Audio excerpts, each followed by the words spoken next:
What's up, Digidestins? This is Kyle D, better known as RideMyAvatar, and yes, I took a couple day break because, man oh man, holidays are exhausting, and I didn't want to burn myself out completely. I spent all last year, 365 days, basically uploading a video for all you guys to enjoy. So today, we're going to probably take a little bit of slowdown. I don't know, maybe upload more quality content eventually, where it's going to be less quantity, but I can't give you both. I don't have enough time for that, and especially with Nats around the corner, I don't want to be extremely burnt out by this game by then. So guys, without further ado, let's check out Japanese Tuesday, shall we? So first off, we're going to show off where I usually get my information for these Japanese decks, and that is this Digimon card guide. That is DigimonCGguide.com/winning recipes.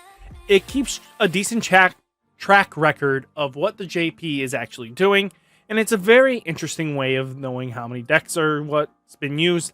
I usually do a mixture of both, kind of use this site plus Digimon Meta plus, Twitter events, but usually this pulls all the Twitters in one spot, so this makes it a little bit easier to gather information for the people that are trying to just see the Japanese content from the get-go. So I think this is a good way of checking it out.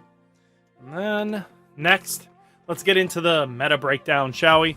Looking like out of the gate, just using Digimon CG guides, they had basically 11 red, black Greymon shown off, with Ultra S Jogris filling in at the 7 slot. This should probably change by the time we get more of a stable format. The deck is very clunky at times, but when it goes off, it goes off. So it's just something to really think about there. And then we do have Hunter's deck at 7, then Blue Flare at 7, followed by Beelzemon, then Red Hybrid, Gallantmon at 3. Gallantmon coming back. I didn't cover it this week, but I'll do it next week if we get it to 20 likes on this video. So definitely tell me what decks you would like me to try to cover from the Japanese format too. Bloom Hydra Quartz at 3, Darkknightmon at 2, Machine Dramon at 2, Grandis at 1, Rust Tyranno 1, D-Brigade at 1, Crossheart at 1, Shine Greymon at 1, and Jessmon at 1. I figured we're going to have a little bit less data this week because of the holidays actually do affect a little bit in Japan. So they do celebrate some holidays in this time, around this time and season. So just something to really think about there. And I mean, EX-4 meta is probably going to show that Red Greymon is just going to be MVP for a while. I mean, Ultra S Jogris, I wouldn't be surprised if it kind of just tries to hold up a bit, but it'll probably not stay up there too long. Maybe a couple weeks of high record counts, but I think all in all, it's not really that impressive a big meta change up, but we have a lot of decks coming in. So 59 decks so far in the first couple weeks, really good. So first deck we're going to cover, and we're going to take a quick look at. So reset. There we go. Card Paradise tweeted this out of a Blue Flare deck. So let's break it down real quick. So first off, why I picked out this deck was first off for this card right here. This card here really sparked my interest of why would you play this in a Blue Flare deck? At all, to be honest with you. But it's when Digivolving may you use one option card with a cost 5 or less from your hand without paying its memory cost. So if you built a little Stack and Raising, or you cross-hearted into on a turn 3 play, and then you go into this, basically after you Digi-crossed, then you instantly can go into this and then play probably a free Blazing Memory Boost, or even what's more nastier is a free Kaiser Nail, which could lead to another stun, another multi-attack function, depending on situation, and that's really cool. I think getting a free Kaiser Nail and being able to pull out a Metal Greymon that can rush in and get you another attack in is crazy in my opinion. We already know this one, but this new Metal Greymon here gives you, basically locks you into Blue Greymon and Male Bergermon, but that's fine. Those two are really useful. But when this Digimon gains Rush for the turn on play, then if you Digicross, choose 2 Digi-Evolution cards under one of your opponent's Digimon and trash them. Being able to rip sources out really is very beneficial. This actually helps out in the matchup against the Jagras deck, Alter S Jagras. This can definitely rip out the 2 blockers out of there, and then it doesn't have a way of blocking you, and then you can get in for lethal there. And then when attacking, if this Digimon has Greymon, one of your opponent's Digimon with 3 or less Digi-Evolutions cannot attack until the end of your opponent's next turn. So being able to stun, really useful. I mean, we have 1 copy of Greymon. We're probably not really ever going to use it, to be honest with you. What we do have, though, access to is Shoutmon times 7 Superior Mode. With now the ability of all these different Cross Hearts, well, Blue Flare types in the deck, now we have full access to these amazing abilities. Now we have, like, this new Greymon here that gives, when attacking, draw, but on play, reveal the top 3 cards, add 1 Kiriha, and 1 blue or black Digimon card with a Digicost requirement among them to your hand, trash the rest. We don't really care about the trashing, but all in all, just being able to now make Shoutmon times 7 Superior Mode in your own deck really can lead some devastation plays. I mean, we even have a new male Bergermon that gives jamming, but on play, one of your opponent's Digimon with the lowest level gains when attacking, lose 2 memory. A small little ice wall maneuver. And, I mean, jamming and draw really does apply some pressures at time. And we also have the Kiriha and Nene. So, start of your turn, start of main phase. If you have 2 or more Digimon in play, gain 1 memory. All turns when you would play 1 Digimon card with Blue Flare or Twilight in its traits and Digicross requirements.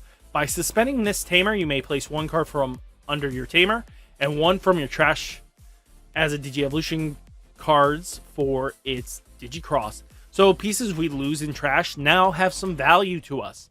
That's going to be really important long game, but I think the combination between like Kaiser Nail getting a free body out can lead to being some powerful gateways to our opponent having to answer and deal with us.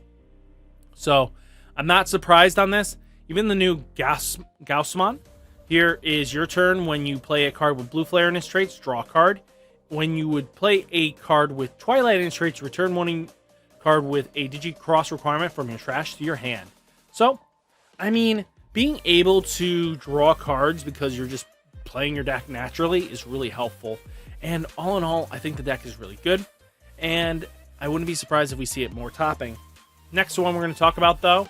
This one came from Book of Oroku's TCG. This one is the counterpart. So, we talked about Blue Flare, but let's talk about Darkknightmon. So, Darkknightmon got some new tools in its arsenal. We already talked about Kiriha and Nene. So, being able to do that Digicross and being able to, if you have 2 or more Digimon in play, if there are 2 or more Digimon in play, gain 1 memory. Super easy to get this off for a dual tamer. But what we got some new arsenal pieces. First off, we have this new Darkknightmon on play. One of your Digimon gains blocker until the end of turn. End of your opponent's turn. Then, if you're Digicrossing, de-Digivolve one of your opponent's Digimon. So, being able to bring it down really does help out. But on deletion, reveal the top 2 cards of your deck. Add 1 card with Blue Flare or Twilight in its traits among them to your hand. Trash the rest. We don't mind trashing. But it has an inheritable opponent's turn. When your opponent Digimon attacks, if this Digimon is Greymon, you may switch the target of the attack to this Digimon. Being able to switch it around, really useful, especially with Greymon's effect. All turns when this Digimon would be deleted, return it to the owner's hand or deck, and you may play 1 Metal Greymon and 1 Darkknightmon from this Digi-Evolution cards without paying their memory cost. So, very powerful skill, but on play, de-Digivolve one of your opponent's Digimon, and then all your opponent's level 4 or lower Digimon cannot attack until the end of your opponent's next turn. Locking them out, really good. I mean, also, we do have the new Skull Knightmon that gives reboot on play. If you don't have a Nene card in play, you may play 1 from your hand without paying its memory cost. This is huge because now being able to play a Nene speeds us up. We needed a Skull Knightmon that kind of had this effect. But on deletion, reveal the top 4 cards of your deck. If that card has Blue Flare or Twilight in its traits, add it to your hand, trash the rest. So, being able to gain some card advantage, really good. but we also have a new Deadly Axemon, which is a Twilight card. So now we have a blocker Deadly Axemon. All turns, this Digimon gets plus 1000 DP. We don't mind that. But on play, by trashing one card with Blue Flare or Twilight and its traits from your hand, draw 2 cards. We don't mind trashing cards. We want to draw some pieces. On deletion, reveal the top card of your deck. If that card has Blue Flare or Twilight and traits, add it to your hand. Trash the rest. I think this is really beneficial to us. We needed cards like this for a while now. And then we have Toworomon for when Digivolving. Digivolve one of your opponent's level 5 or lower Digimon. For every 2 Digi-evolutions this Digimon has, add 1 maximum level to the Digimon you can choose with this effect. So, what you can do with this, which is really interesting, let me be honest here. We don't have save in our abilities, which is fine. So, what we're going to do is, basically, because we instantly put 2 when we Digicross, even going into Mighty Axe mode, we'll have 2 underneath because Darkknightmon and Deadly Axemon are valid targets. So you'll instantly get there. I mean, even going as far as... yeah, we can just make it a level 6 DDG evolution when Digivolving. So that's not terrible, actually. I was going to say we could go higher, but then I realized, no, we can't. We would only go higher if we went to Darkknightmons and stuff like that. And Toworomon doesn't really go on top of level 5s. They go on top of level 4s. So that's another thing there. But I like that they spiced in a this junk card here, because one of your Digimon gains on deletion gain 2 memory until the end of your opponent's turn. So now if they swing in, we can hopefully have it on a blocker. Boom, instantly it dies, gain that 2 memory, and there we go. We have some free value out of this. I think all in all, this deck has super potential, and we'll have to see if it's enough for it to go further. And I know they are playing this card here, which is really sad to see that they are playing that, because we don't have access to it just yet. So hopefully by EX-4, we will have it. Supposedly we will. So that's something to think about there. Then final deck we're going to talk about is from Fellas, Game Calf, and Ball TCG Bar. So let's take a look. It is War Greymon, aka Blitz Greymon, on the top end. So this is red, black Greymon Trible. We know kind of what it all does is that using this one Greymon alone, you can get either your memory setting tie to get you extra security checks going, or this tie here, which is really powerful for a 3 cost. Start a main phase on play, one of your Digimon with Agumon or Greymon in its name gets plus 1000 DP and blocker until the end of your opponent's next turn. So this allows us to set up defenses and apply pressure in a way that our opponent's not going to like. Your turn, when one of your Digimon would Digivolve into a Digimon with Greymon or Omnimon in its name, by suspending this tamer, gain 1 memory. So, reducing costs, really a problem in any format. We're reducing more and more and speeding up decks. This deck is on a faster clock than most. But, with the new addition of Blitz Greymon here, you'll be de-Digivolve 3 of your opponent's Digimon. That's fine. But it's this inheritable here that we want. When attacking, if this Digimon has Omnimon in its name, trash the top card of your opponent's security stack. What does that mean, boys and girls? So, if we have X antibody underneath a Blitz Greymon, we're going to Digivolve into Blitz Omni. Now we're going to swing in with that Blitz effect, trigger Blitz Greymon's effect, so then we get to trash the top card of the security before we hit, then activate X antibody, go right into Omnimon X antibody. Then we get to spin back basically their highest level, or if there's multiple high levels at the same, boom, bye. But by placing an X antibody or level 6 from the CG evolution cards at the bottom of its owner's deck, reveal all your opponent's security, trash one of them, place the rest of your opponent's security stack face down. Your opponent shuffles their security stack. So what can happen is, if they're at let's say 2 security left, you get 2 free removals because Omnimon X antibody will remove 1. Blitz Greymon will remove 1 by its inheritable when you're swinging in, and then you get lethal. That's crazy and powerful to me. We can apply so much pressure this way that your opponent is not okay to have it, and they can lead to being just a loss that way. The free value out of it is just so funny. Just one card can give a nasty combination to just Omnimon, And I wouldn't be surprised if we see Blitz Greymon for continuation of the future, no matter what they do with Omnimon.